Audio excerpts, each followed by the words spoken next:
আল্লাহ আপনার ডান এই যে এখানে অতীন আছে, অতীন মানে হচ্ছে একটা রড যেটা এখানে মানুষকে মারলে যদি জোরে মারেন এবং ডান খাড়ি আছে জোরে মারেন, যদি আপনি গলা কাট থেকে এই পাশে রাখেন এই পাশে কাটেন তাহলে এটাতে লাগলে বন্ধ হলে অথবা কেটে গেলে মানুষ মারা যায়, নিশ্চিত তার মৃত্যু হয়।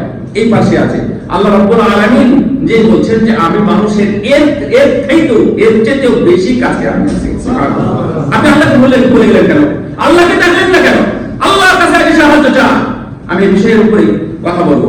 আরেকটা হাদিস বলি, আবু হুরায়রা রাদিয়াল্লাহু তাআলা আনহু বলেন রাসূল সাল্লাল্লাহু আলাইহি ওয়াসাল্লাম বলেন মহান আল্লাহ বলেন, মহান আল্লাহ মানে এটা হাদিসে কুদসি, আল্লাহ রাব্বুল আলামিন বলেন যেই বান্দা আমার ব্যাপারে সুধারণা রাখে আমি সেই বান্দার কাছাকাছি থাকি।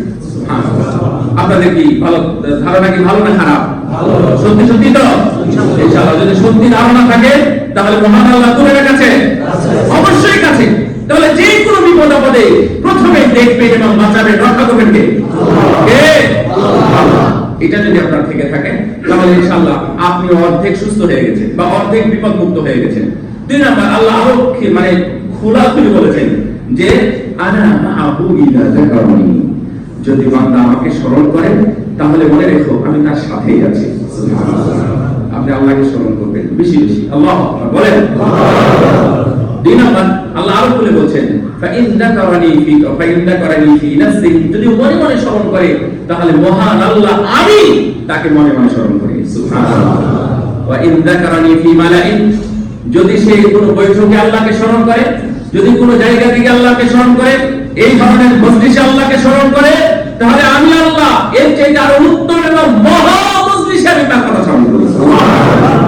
আপনি একটু খেয়াল করেন, আপনি আব্দুল্লাহ, আপনি মুকাররম, আপনি মাহবুব, যে কোনো মানুষ হন না কেন, আপনি আল্লাহকে স্মরণ করছেন যে আল্লাহু আকবার, আল্লাহ আমার জন্য কত কি করেছেন, কি এটা আল্লাহকে স্মরণ নয়? তাহলে আল্লাহ রাব্বুল আলামিন আপনার নাম তো এখানে উচ্চারণ হচ্ছে না, কিন্তু আল্লাহ রাব্বুল আলামিন স্বয়ং স্মরণ করছেন এর চেয়ে উত্তম এবং এর চেয়ে বড় মজলিসে স্মরণ করছেন। আল্লাহু আকবার। আল্লাহ রাব্বুল আলামিন আরো বলছেন যদি আমাকে সে স্মরণ করে, সে যদি আমার কাছে এগিয়ে আসে তাহলে আমি আল্লাহ রাব্বুল আলামিন আমি আরো বেশি কাছে এগিয়ে যাই। যদি বান্দা আমার কাছে এক বিরত আসে তাহলে আমি এক হাত এক গজ চলে যাই। ও যদি আমার কাছে এক গজ এগিয়ে আসে তাহলে আমি তার কাছে কয়েক বাহু এগিয়ে যাই, মানে খুব দ্রুত চলে যাই, কাছে চলে যাই। আর ও যদি আমার কাছে হেঁটে হেঁটে আসে তাহলে আমি আল্লাহ আমার ভূমি দেওয়ার মতো খুব দ্রুত চলে আসি। আমাদের আশা কতটুকু হতে পারে। এই জন্যই আল্লাহ রাব্বুল আলামিনকে স্মরণ করবেন যেমন ভাবে স্মরণ করা উচিত। আল্লাহ রাব্বুল আলামিন রাসূল সাল্লাল্লাহু আলাইহি ওয়াসাল্লাম বলেছেন যে বান্দা যদি আল্লাহর উপর ভরসা করে তাহলে তার রিজিকের ব্যবস্থা হয়ে যায়। যেমন প্রতিটা পাখি সকালে ঘুম থেকে উঠে খালি পেটে চলে যায়, ও জানে না কোথায় খাবে কি খাবে, তার জন্য রান্না করা নাই, তার জন্য কোনো আবাদ করা নাই, তার জন্য কোনো ঘর তৈরি করা নাই, তার জন্য কোনো কিছু প্রস্তুত করা নাই, তার জন্য কেউ মাঠে কিছু বুনেও রাখে নাই, সব নিজের জন্যই তো বুনেছে, নিজের জন্যই লাগিয়েছে। কিন্তু পাখিরা জানে না যে আমাদের জন্য কি আছে।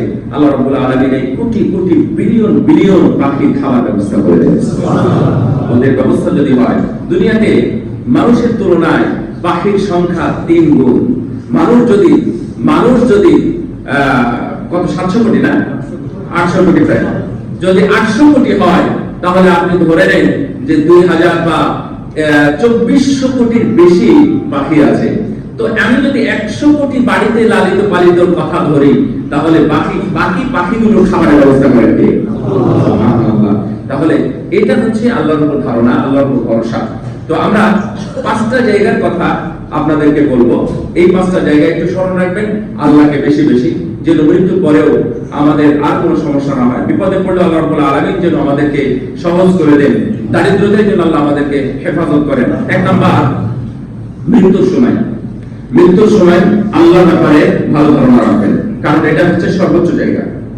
এর ব্যাপারে কখনো মনে করবেন না যে আল্লাহ আমাকে ধরবে। একদিন আনাস রাদিয়াল্লাহু তাআলা আনহু বলেন যে দাখালা নবী সাল্লাল্লাহু আলাইহি ওয়াসাল্লাম আলা শাববিন ওয়া হুয়া ফিল মাউত। রাসূলুল্লাহ সাল্লাল্লাহু একটা যুবকের কাছে গেলেন একদিন, খুব চমৎকার কথাটা একটু কান দিয়ে শুনবেন।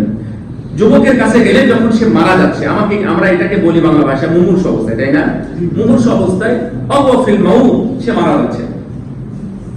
রাসূলুল্লাহ সাল্লাল্লাহু আলাইহি ওয়াসাল্লাম তার কাছে গিয়ে বললেন যে কাইফা তাজিদুক, তুমি এখন কেমন অনুভব করতেছো বা কেমন লাগতেছে তোমার? তখন সে বললেন, সেই সাহাবী এবং যুবক বলল, আল্লাহি ইয়া রাসূলুল্লাহ ইন্নী আখাফুল্লাহ, ইন্নী আরজুল্লাহ ওয়া আখাফু মিন যুনুবি। আমার এখন ভালোই লাগতেছে এবং আমি মনে করছি যে আল্লাহ আমাকে ভালো কিছুই দিবেন, এটা আমার ধারণা। ওয়া আখাফু যুনুবি, কিন্তু আমার গুনার ব্যাপারে আমি ভয় পাচ্ছি। গুনাহ আছে, গুনাহ নেই আমাদের। আমরা যখন ভালো ধারণা করতেছি, কিন্তু এটা তো সত্য, আমাদের বিশাল বহর আছে গুনাহ। তো সাহাবী বলছেন যে আনা আরজুল্লাহ, আমি আল্লাহর কাছে ভালো কিছু আশা করছি, কিন্তু ওয়া আখাফু যুনুবি, কিন্তু আমার গুনাহ কারণে আমি ভয় পাচ্ছি।